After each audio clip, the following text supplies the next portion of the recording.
Porque hoy día estamos celebrando la resurrección del Señor. Amén. Estamos celebrando la resurrección del Señor. ¿Sí? Y para poder hablar de resurrección, tenemos que introducir el mensaje hablando de su muerte. ¿Estamos de acuerdo? ¿Sí? Ordenamos los conceptos. ¿Por qué Cristo murió? Permanentemente nosotros nos respondemos preguntas centradas en nosotros mismos. Preguntas que de una u otra manera están centradas en lo que Jesús hizo por nosotros.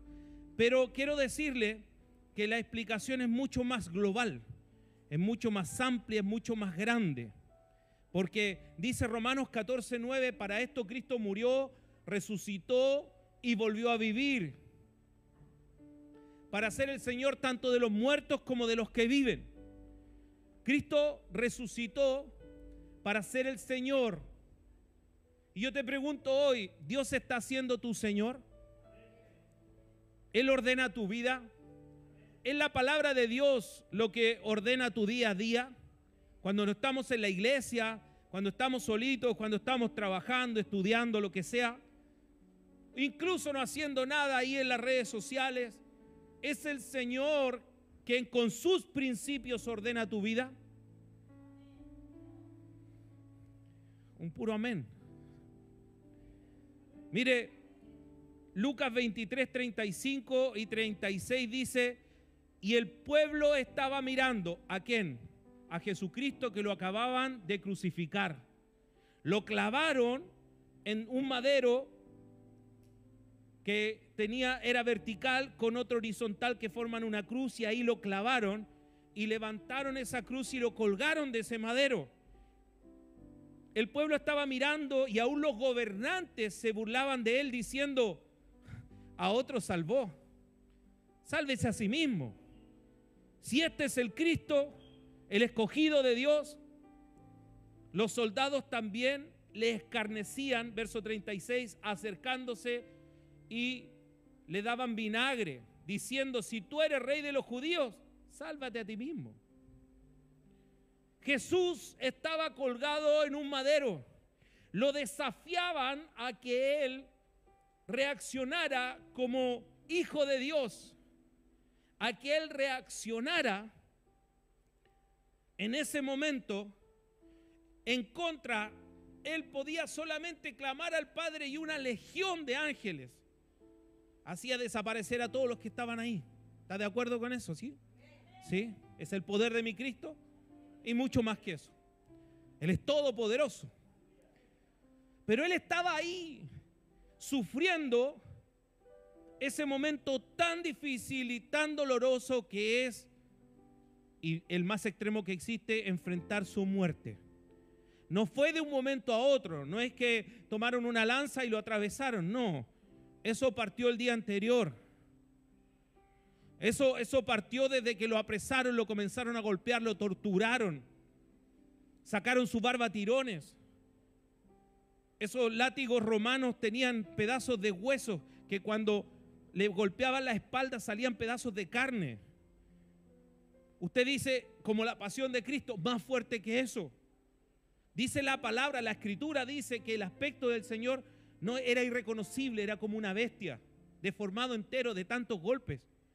Mire, uno recibe un solo puñete aquí en el ojo y te queda así el ojo morado. Al Señor lo golpearon toda una noche.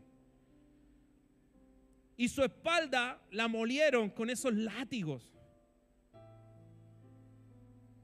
Dice, molido fue por nuestros pecados y por nuestras transgresiones. A él lo torturaron. No solo lo crucificaron, sino que lo torturaron. ¿Cuál era el objetivo? Que él claudicara, que él negara la fe. Ah, pastor, pero él era Dios, pero ahí era un hombre igual que tú. Era tan débil y tan frágil como tú, por voluntad propia. Él podía tomar la deidad, la divinidad, pero él era un hombre, 100% hombre, y estaba ahí viviendo la tortura más grande que puede tener una persona. Y él fue fiel, escúchelo bien, fue fiel, muy, muy fiel Aleluya. A la voluntad del Padre. Él dijo, yo no le voy a fallar a mi papá. Yo te quiero preguntar hoy día, ¿cómo estás con tus principios internos? Con tus valores. ¿Cuántas veces me han dicho a mí, pastor, ahora sí, yo me pongo las pilas, ahora sí, vamos, ahora sí, yo quiero ser discipulado, ahora sí, yo me voy a comprometer económicamente en la iglesia, ahora sí, yo voy a predicar, ahora sí. ¿Cómo está tu compromiso? Cristo tuvo un compromiso completo con lo que Él tenía como misión, con lo que Él creía que debía hacer. Corre video, por favor. Iluminadores, bájenla. El armiño sin audio, y por la favor. nieve. Sin audio. Sobre los- Muéstreme un poquito más adelante. Vamos a hablar de un animalito pequeñito que su piel vale, ahí está, mire qué ternura. ¿Sabe cómo se llama? ¿Alguien sabe cómo se llama? Armiño. Se hacen unos tapados con su piel y eso vale miles de dólares. Es muy caro. Ese animalito está en extinción porque lo cazaban, porque su piel es muy costosa. Ahí lo ve jugando y a todos les gusta. Es increíble ese animalito porque esa es la piel de invierno. ¿Qué? Es la piel de invierno. En el verano cambia su piel y es oscura para obviamente siempre estar mimetizado. Pero él cambia totalmente su pelaje y es oscuro. Es un animalito muy pequeño, así, un poquito más largo que mi mano. O sea, del porte de mi mano más la colita. Y él es capaz de cazar a un conejo 10 veces más grande que él en peso y en tamaño. El armiño. Tiene una capacidad tremenda de ser un cazador muy, pero muy inteligente. Ese, si puede poner por último la fotito ahí nomás, para que vean la ternura del armiño. Su piel es la piel más blanca que existe de un animal. Usted ve los osos polares, ¿cierto? Y todo eso, pero eso es amarillo al lado de la piel del armiño. Es muy valiosa. Ahora, ellos tienen un principio. Es tan importante su piel blanca, es tan importante en el tiempo de invierno, que ellos no la pueden ensuciar con nada. Ellos tienen en su naturaleza que ellos no pueden ensuciar su piel. Ellos, si usted ve algún video, véalo, hay muchos en internet, va a ver cómo es gran cazador y es muy inteligente y es sumamente rápido, mucho más rápido que el conejo. Si usted considera que un conejo es rápido, es más rápido. Los caza, una cosa increíble. Y los arrastra después y los lleva a su madriguera. Entonces, este animalito consigo mismo tiene un compromiso, nunca ensuciarse. El pecado, no hacer la voluntad de Dios, es ensuciarse. ¿Estamos de acuerdo? ¿Sí? Él tiene, para que usted se vaya poniendo en el lugar del armiño, póngase la pielcita blanca, póngasela ahí, la colita ahí con la puntita negra, póngase. Disfrácese de armiño con su imaginación. Él es fiel a su principio de no ensuciarse. Y como el hombre es racional e inteligente, para poder cazarlo, ¿sabe lo que hacen? Llevan brea con barro y hacen una pasta. Y cuando lo esperan pacientemente, y cuando sale el armiño a cazar o a buscar algo, reconocen su madriguera y en la entrada de la madriguera tiran esa pasta de brea con barro y el armiño va entrando rápido, muy rápido, son muy veloces, va entrando muy rápido a su madriguera y cuando ve que se va a ensuciar, se detiene. ¿Y sabe lo que hace? Se queda ahí, quietito, se hace una bolita y deja que lo casen y lo atrapen. Así fue Cristo en la cruz del Calvario. Fiel, fiel, fiel a lo que él tenía como convicción. ¿Se acuerda que Pedro le dijo, no vayas a la cruz? Apártate de mí, Satanás. No vayas a la cruz. Cristo fue fiel. No puedo hablar de resurrección sino hablar de la actitud que él tuvo en su muerte. Porque esa actitud es la que tú debes tener. ¿Cómo reaccionas tú? ¿Reaccionas enmudeciendo tu boca como Jesús y diciendo, Padre, perdónalo, no saben lo que hacen? ¿Reaccionas como el armiño haciéndote una bolita? Cásenme, no hay problema, pero yo no me ensucio. Triste la muerte del animalito. ¿Quién provoca eso? El hombre. ¿Por qué leía Lucas? Porque los hombres decían, si eres hijo de Dios, bájate de esa cruz. A otro salvó, a otro resucitó y no se salva a sí mismo. Así el armiño, ese animalito tierno, la fotito, por favor. El animalito tierno, ¿cierto? De ojitos hermosos, los que conocen a mi Candy, así con esa cara de perrita tierna. Así el armiño se entrega.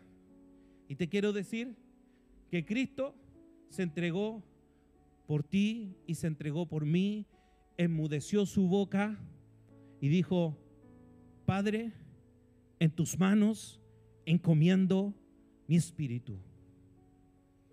Así fue la muerte de Cristo. Así fue la muerte de Cristo.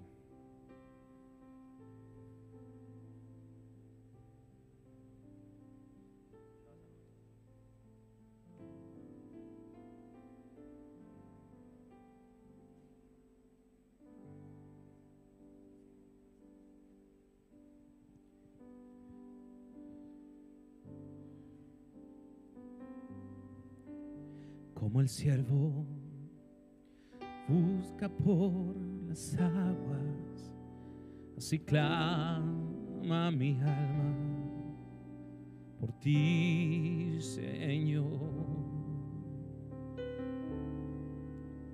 Día y noche yo tengo sed de ti y solo a ti buscaré.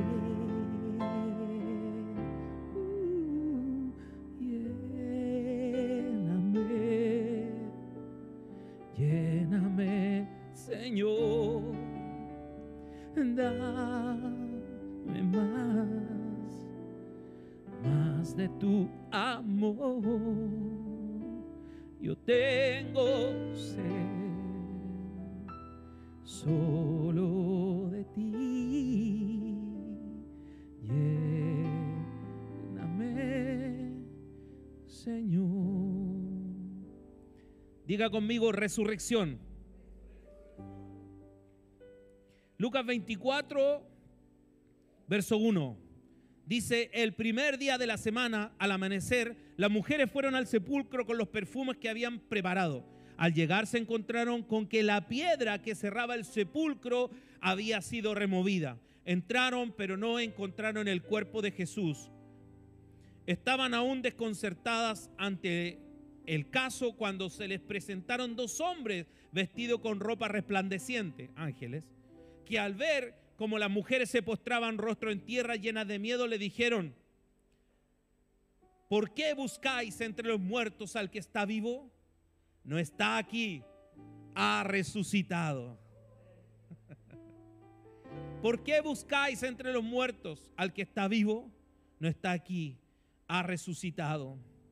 Recordar que Él os habló de esto cuando estaba en Galilea.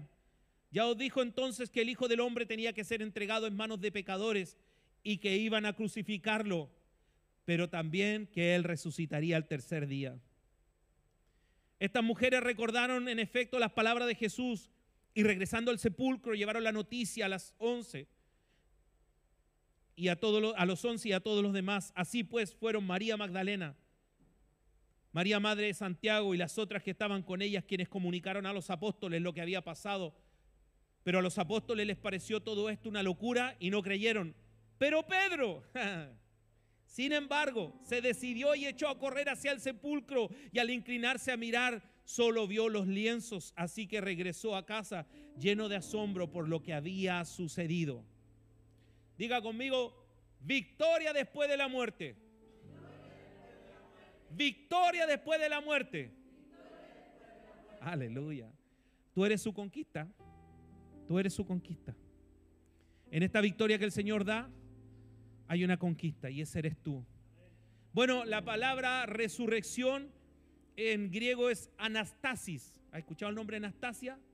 Bueno, de ahí viene exactamente anastasis, que habla exactamente esa palabra de ser elevado y habla específicamente de lo que es la resurrección de Jesús, porque la resurrección de Jesús para nosotros es un evento vital y trascendental en el Nuevo Testamento. Pero yo hoy día te quiero dar una pincelada teológica para preguntar qué se dice de la resurrección en el Antiguo Testamento. Es importantísimo porque la Biblia es una sola. Es una sola. El Antiguo Testamento realmente es el antiguo pacto, es la palabra correcta. Y es uno solo. Entonces tenemos que saber qué se dice, porque en términos reales y concretos no se habla claramente que Jesús iba a resucitar. El que anunció su resurrección concreta fue el mismo Cristo. Y eso está en el nuevo pacto. ¿Estamos de acuerdo? En las historias del Evangelio. Entonces, cuando vamos a la resurrección en el Antiguo Testamento, nosotros tenemos que saber que hay algunas profecías que se interpretan como pronóstico de la resurrección de Cristo. Vamos a leer el Salmo 16, verso 10. Salmo 16, verso 10. Dice: pues no dejarás mi alma en el Seol, ni permitirás que tu santo vea corrupción. Este verso es citado en el Nuevo Testamento como una profecía de la resurrección de Cristo. Pero pastor, no está tan claro ahí. Vamos a uno más claro todavía. Mire, se considera un pre-evangelio el libro de Isaías. El libro de Isaías es sumamente importante y siempre ha sido muy importante, pero era muy cuestionado en el canon bíblico. Permanentemente se cuestionaba diciendo: no, si el libro de Isaías no es real. ¿Por qué? Porque los manuscritos que habían eran después de la muerte de Jesucristo. Entonces, ¿cómo incluyeron ese libro en el canon bíblico? Claro, porque por tradición siempre se habló de las escrituras del profeta Isaías. Sin embargo, nosotros somos privilegiados. Más todavía, dígame, más todavía. Somos privilegiados porque en nuestra generación, hace unas décadas atrás, ahí en un sector cerca de la Palestina, en la famosa cueva del Qumran, se encontraron los escritos originales de Isaías, y son escritos que datan de 800 años antes de Cristo. Por lo tanto, nosotros sí podemos decir, miren, los teólogos del siglo XIX, cuando la teología era dura y racional y el oscurantismo y el humanismo estaba posesionado, ellos decían: no, ¿qué va? El libro de Isaías está puesto después, está arreglado el partido, ¿cierto? No era así, no era así. Nuestra generación tiene la bendición de hoy día decir: el libro de Isaías, exactamente como está escrito, se encontró y data de 800 años antes de Cristo. Maravilloso. Tenemos cada día más evidencia de nuestra fe, más seguridad de nuestra fe. Entonces Isaías 53, 10, 11 dice: el Señor, ¿quién? El Señor quiso quebrantarlo. ¿A quién? A su Hijo. Y hacerlo sufrir. Eso está en la Nueva Versión Internacional. Y cuando su vida sea una ofrenda por el pecado, tendrá trascendencia y vivirá por muchos días. Se traduce como eternidad, sempiterno. La voluntad del Señor se cumplirá por medio de él, después de que su alma haya sufrido. ¿Qué contábamos recién con el armiño? ¿Qué contábamos recién con la crucifixión? Su alma, su cuerpo, todo su ser sufrió al máximo, incluso murió. Después que su alma haya sufrido, verá la luz y quedará satisfecho.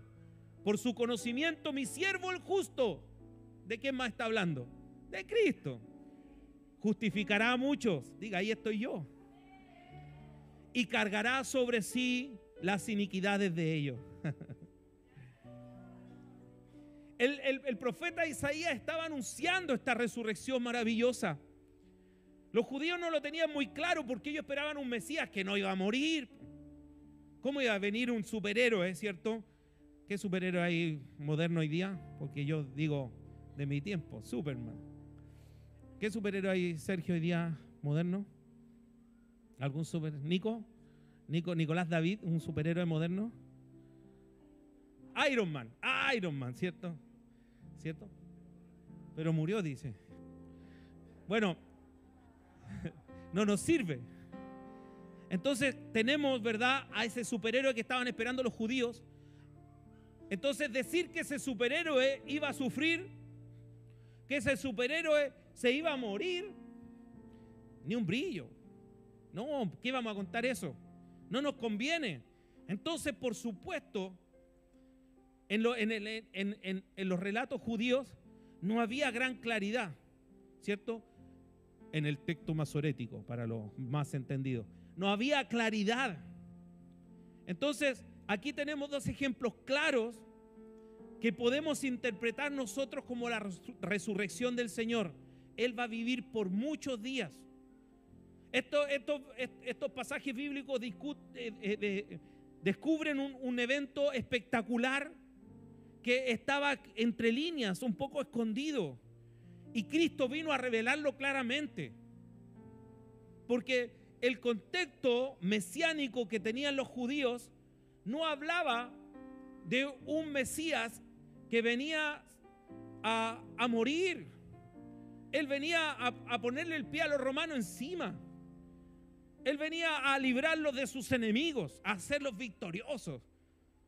El mismo Mesías encarnado en el Dios que abrió el mar en seco.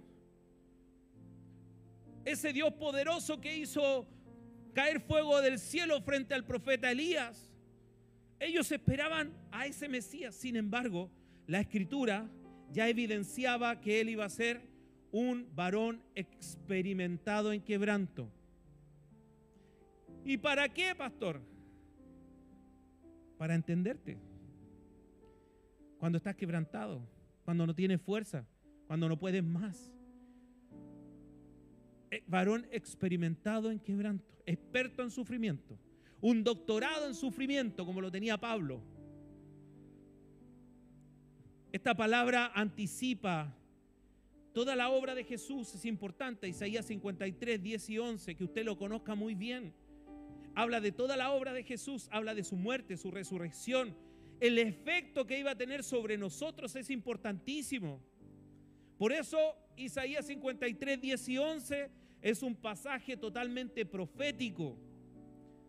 Anuncia el sufrimiento redentor, que significa el rescate que iba a hacer Jesús. El sufrimiento vicario, que significa en representación de, como cuando nosotros decimos subrogante. ¿Me entienden, sí? No estoy con palabras muy complicadas, ¿no? Él venía a representarnos a nosotros, el siervo sufriente. Estaba figurado ahí, era figura en la Escritura, ya en Isaías 800 años antes, que iba a morir Jesús en la cruz e iba a ser una obra tan perfecta que hoy día nosotros podemos entrar confiadamente a la presencia del Señor, y por eso yo le doy honra y gloria a mi Cristo. En ese tiempo, una vez al año, el sumo sacerdote que estuviera totalmente santo podía entrar a la presencia del Señor una vez al año. Y tú, hoy día, vienes entrando hediondo, pasado a pecado, y dices: Señor, te pido perdón, lávame con tu sangre, perdóname, soy un pecador. Y estás limpio y entras a la presencia del Señor confiadamente.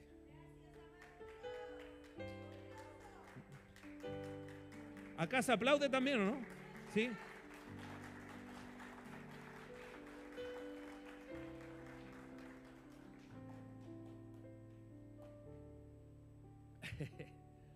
¿Cuáles son los efectos de esta obra maravillosa y de esta resurrección preciosa? Vino la salvación, vino la justificación. Hay un efecto maravilloso: sufrimiento y redención. Mire, cuando leemos Isaías 53, vemos el sufrimiento de Cristo. Cómo Él fue sometido a un sufrimiento tan grande y comienza a decir, por voluntad de Dios, por voluntad de Dios, por voluntad del Padre, por voluntad del Padre. Mire, Jesús vivió una vida donde Él tenía claro que tenía que morir y de una forma atroz. Piénselo, piénselo. ¿Se imagina que hoy día a usted lo condenan a muerte y no a un fusilamiento, que le va a llegar un disparo? Tendrá 2 días de tortura y luego le disparamos. Oh. Usted dice, ¿y por qué no me disparan al tiro? El Señor sabía que le iba a tocar aquello, pero también sabía que era voluntad del Padre. Amado, ¿qué queremos del Señor? ¿Solo lo rico? ¿Solo lo hermoso? ¿Lo que me tiene contento? ¿Lo que me permite realizarme? ¿Lo que hace de mi vida que yo esté bien? Que haya un buen piso para vivir la vida tranquilo. ¿Queremos solamente en el pan con mermelada, la mermelada así? ¿O queremos el pan, la mermelada y todo? Por eso yo te pregunto, ¿eres más comprometido que el armiño?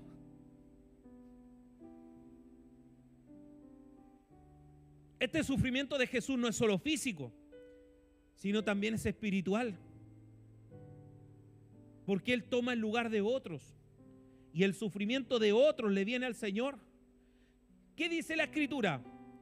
Que todos nuestros pecados fueron cargados en el cuerpo de Cristo y también las enfermedades, los dolores. ¿Cómo fue la muerte de Cristo? Por favor. ¿Cómo fue lo más atroz? Que es inimaginable lo que vivió el Señor. Es inimaginable. Fiebre alta, imagínense todos los síntomas. Le vienen todas las enfermedades juntas al Señor, todas. Y Él las tenía que cargar. Lo dice la palabra. Y es por eso que Él te puede sanar. No solo cargó las enfermedades físicas, cargó las enfermedades mentales, psicosomáticas. Sintió cosas increíbles. De hecho, el Señor en el Getsemaní experimentó una crisis de pánico. Él estaba angustiado hasta la muerte. Era tan fuerte que se produjo un fenómeno donde su sudor comenzó a ser sangre. Sangre y sudor. El Señor vivió algo muy atroz. Amados, el efecto de la resurrección es algo extraordinario. Pero a pesar del sufrimiento, hay una promesa. El siervo sufriente tendrá descendencia. Tendrá descendencia. Y vivirá por muchos días, es eterno. Diga conmigo, victoria después de la muerte. Un poquito más fuerte, victoria después de la muerte. La voluntad del Señor se cumplirá por medio de Él. ¿Por qué? Porque se resalta el papel de siervo. Jesús, un siervo maravilloso.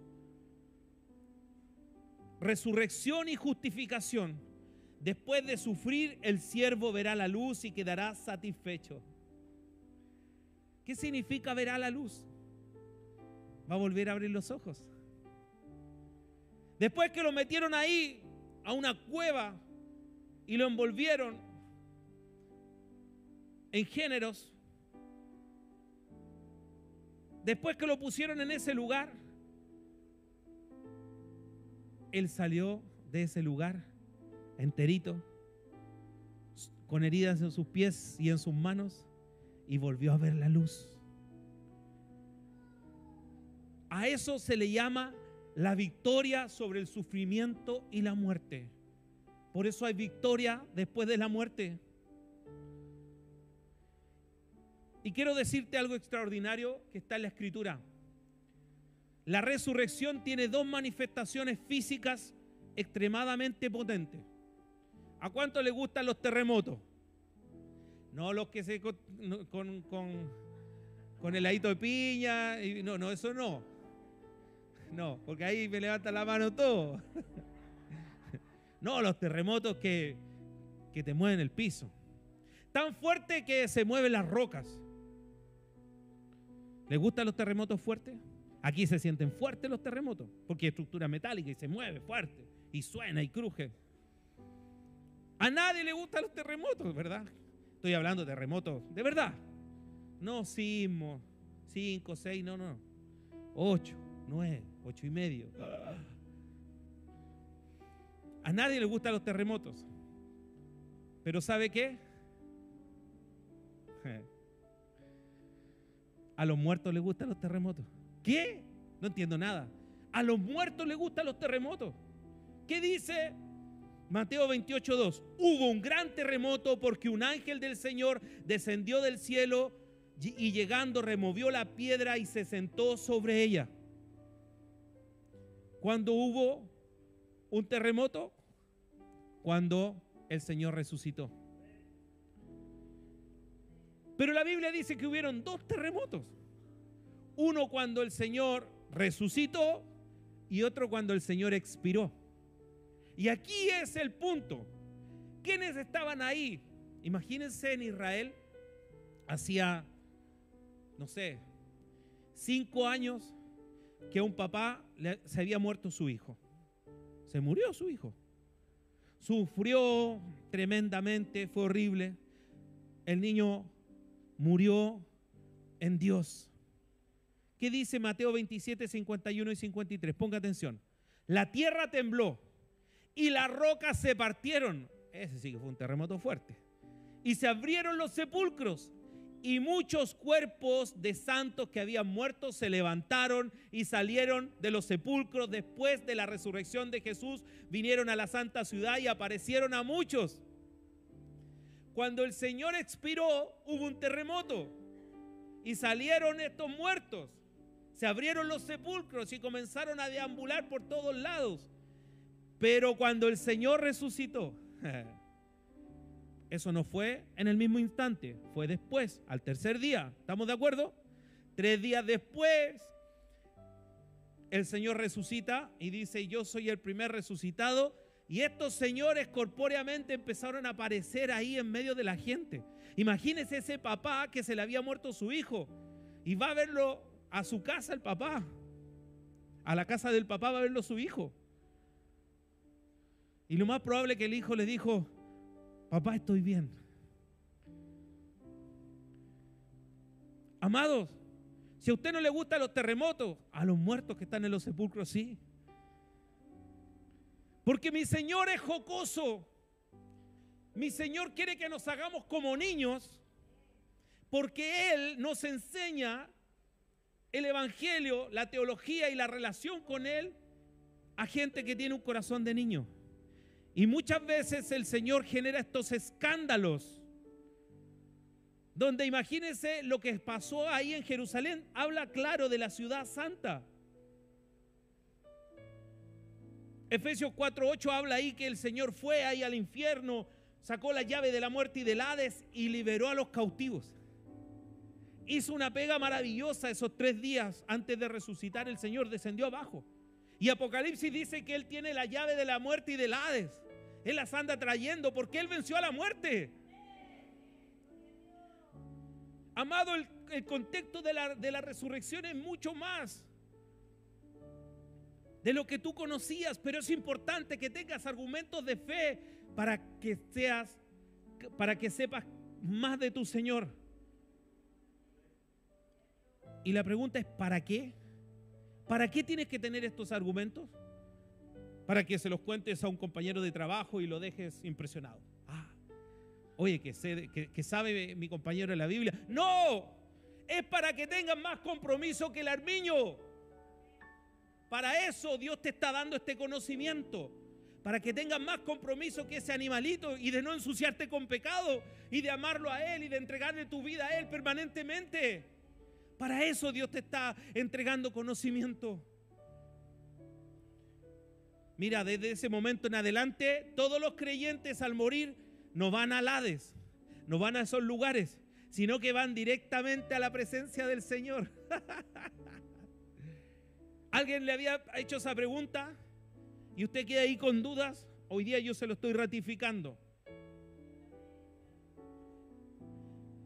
Hoy día ya no es el Hades el lugar de los que mueren en Cristo. Hoy día van a la presencia del Señor. Hoy día usted cierra los ojitos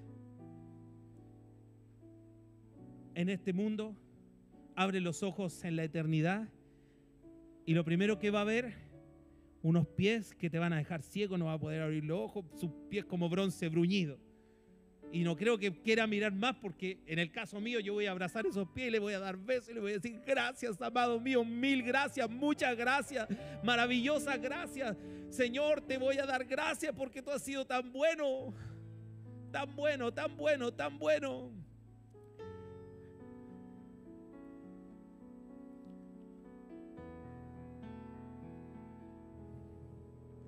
Me has tomado en tus brazos y me has dado salvación. De tu amor has derramado en mi corazón.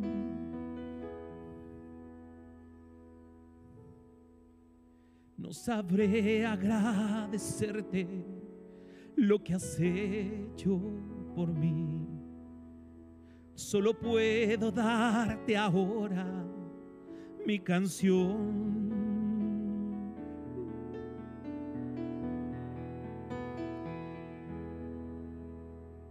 Gracias, gracias, Señor. Gracias, mi Señor Jesús.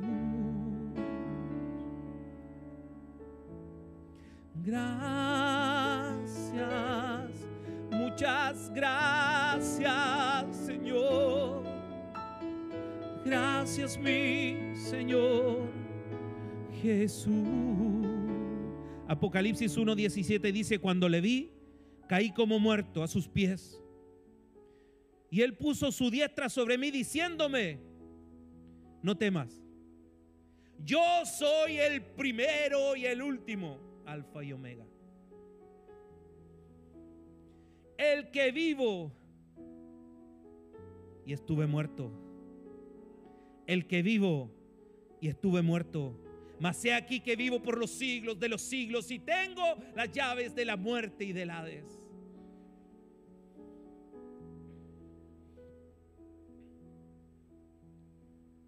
Diga conmigo: victoria después de la muerte.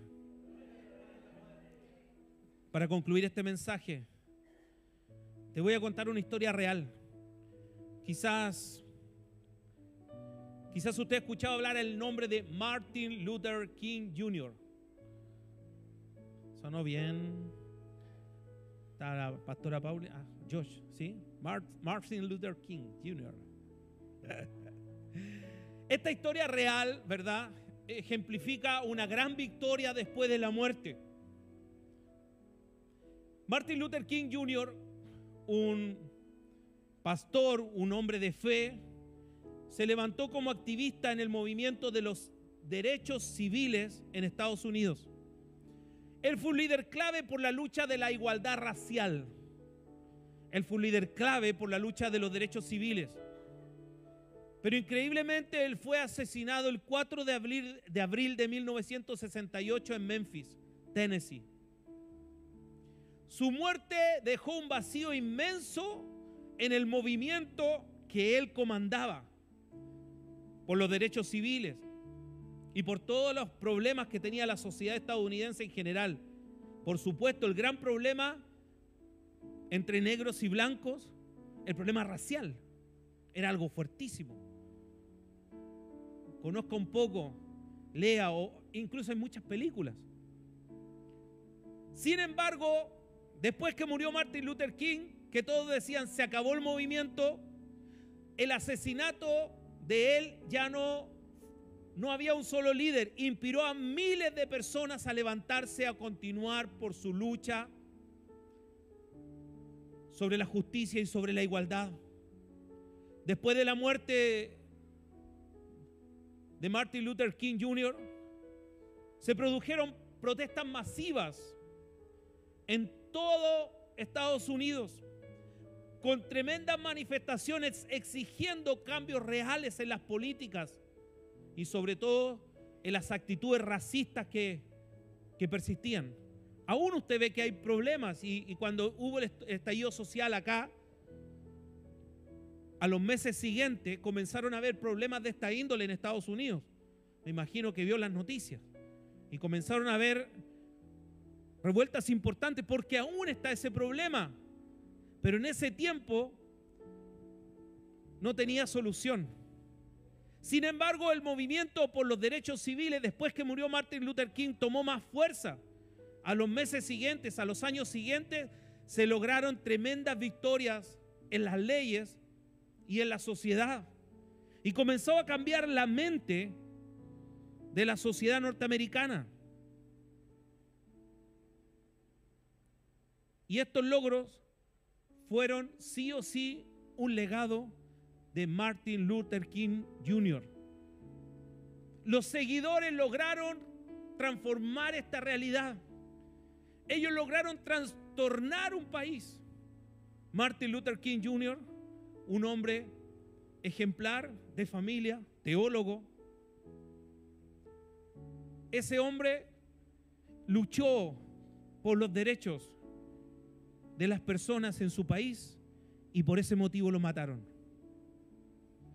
Pero quiero decirte que no solamente después de su muerte se fortaleció la sociedad americana, sino el efecto fue mundial.